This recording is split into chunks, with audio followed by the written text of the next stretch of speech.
Income tax amendment bill पर लोकसभा में 12 घंटे तक चर्चा होगी। ऑपरेशन सिंदूर पर लोकसभा में 16 घंटे और राज्यसभा में 9 घंटे चर्चा होगी। कुछ लोग कांवड़ यात्रा को बदनाम करना चाहते, वे कामयाब नहीं होंगे, सीएम धामी।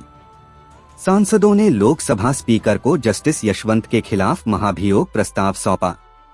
छावा संगठन से विवाद पर सूरज चौहान एनसीपी यूथ विंग अध्यक्ष पद से हटाए गए। बांग्लादेश ढाका के उत्तरी इलाके में गिरा विमान, रेस्क्यू ऑपरेशन जारी। बांग्लादेश एयरफोर्स का F-7 ट्रेनर विमान क्रैश। मोहाली में बब्बर खालसा इंटरनेशनल का मेंबर गुरप्रीत सिंह गोपी मुठभेड़ में घायल। पश्चिम बंगाल में बीजेपी को वोटर लिस्ट में हेराफेरी नहीं करने देंगे TMC MP Abhishek Banerjee. Bharat Malaysia से सबसे अधिक पाम ऑयल सीड खरीदने वाला देश बना। तमिलनाडु में मॉर्निंग वॉक के दौरान चक्कर आने के बाद सीएम स्टालिन अस्पताल में admit. Online betting app case में पूछताछ के लिए ईडी ऑफिस नहीं पहुंचे गूगल मेटा प्रतिनिधि। भारी बारिश के बीच कोच्चि से मुंबई पहुंचा एयर इंडिया का विमान, लैंडिंग के दौरान रनवे से फिसला, सभी सुरक्षित। मैं विपक्ष का नेता हूं, लेकिन मुझे बोलने नहीं दिया जा रहा, कांग्रेस एमपी राहुल गांधी। विपक्ष के हंगामे के बाद लोकसभा की कार्यवाही दोपहर 2 बजे तक स्थगित।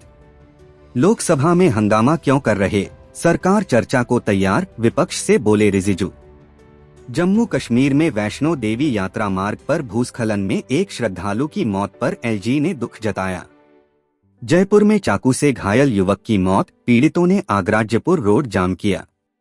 विपक्ष के हंगामे के बाद राज्यसभा की कार्यवाही दोपहर 12 बजे तक स्थगित। राज्यसभा पहलगाम आतंकी हमले के दोषी नहीं पकड़े गए, कांग्रेस एमपी खड़गे। बिहार विधानसभा मानसून सत्र, सदन की कार्यवाही दिन भर के लिए स्थगित की गई। राज्यसभा में अहमदाबाद एयर इंडिया विमान हादसे पर शोक संवेदना व्यक्त की गई। चंदन मिश्रा मर्डर केस में पटना पुलिस लाइन की सुरक्षा बढ़ी, मेन गेट पर तैनात फोर्स। जस्टिस यशवंत के खिलाफ कैश कांड में दर्ज याचिका पर जल्द सुनवाई से सुप्रीम कोर्ट का इनकार। पश्चिम बंगाल के स्कूल में शिक्षक स्टाफ भर्ती का मामला, एनजीओ की याचिका पर सुप्रीम कोर्ट में सुनवाई 4 हफ्ते टाली। लोकसभा में बिहार वोटर वेरिफिकेशन के मुद्दे पर विपक्ष का जोरदार हंगामा। ऑपरेशन सिंदूर पूरी तरह सफल रहा, 22 मिनट में आतंकी जमींदोज, मॉनसून सत्र से पहले बोले पीएम मोदी। मॉनसून नवीनता का प्रतीक, मॉनसून सत्र की शुरुआत से पहले संबोधन में बोले पीएम मोदी। सबूतों के अभाव में मुंबई ट्रेन विस्फोट में दोषी ठहराए गए सभी 12 लोगों को बरी किया गया। कोलकाता में प्रवासी बंगालियों के उत्पीड़न के आरोपों के बीच आज तृणमूल कांग्रेस की शहीद दिवस रैली। अमरनाथ यात्रा में अब तक 3,20,000 श्रद्धालुओं ने बाबा बर्फानी के दर्शन किए। कांवड़ यात्रा में शिव भक्तों से ज्यादा गुंडे हैं, सपा विधायक इकबाल महमूद का बयान। उत्तराखंड सरकार की ऑपरेशन कालनेमी में कार्रवाई, अब तक 140 गिरफ्तार, 2,448 की हुई पहचान। जम्मू कश्मीर के किश्तवाड़ में 3.1 तीव्रता का भूकंप महसूस किया गया। लखनऊ में बदमाश ने पुलिस पर तमंचे से की फायरिंग, जवाबी कार्रवाई में अपराधी के पैर में लगी गोली। ताइवान ने किया चीनी विमान और 5 चीनी नौसैनिक जहाज के घुसपैठ का दावा। दिल्ली हाई कोर्ट में आज 6 नए जज लेंगे शपथ, 40 हो जाएगी जजों की कुल संख्या। ताजिकिस्तान में आया 4.6 तीव्रता का भूकंप। पटना में बीमा भारती से आज पूछताछ करेगी आर्थिक अपराध इकाई। मुंबई में सैफ अली खान पर हमला करने वाला आरोपी की जमानत याचिका पर आज सुनवाई। ईरान और 3 यूरोपीय देश शुक्रवार को इस्तांबुल में करेंगे परमाणु वार्ता, ईरानी विदेश मंत्रालय।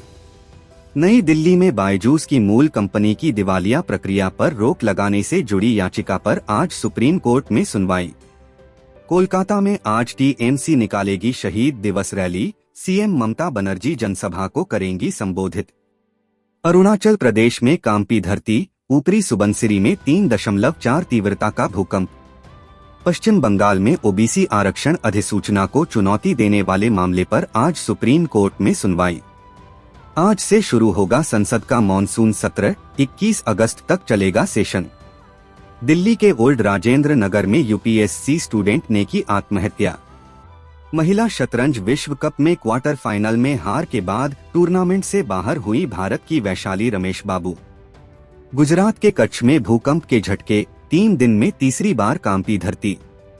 दोस्तों, अगर आपको रोजाना ताजा खबर पढ़ने की आदत है तो हमारे इस YouTube चैनल को सब्सक्राइब करें और घंटी के निशान को दबाएं ताकि आपको सबसे पहले न्यूज मिलेगा।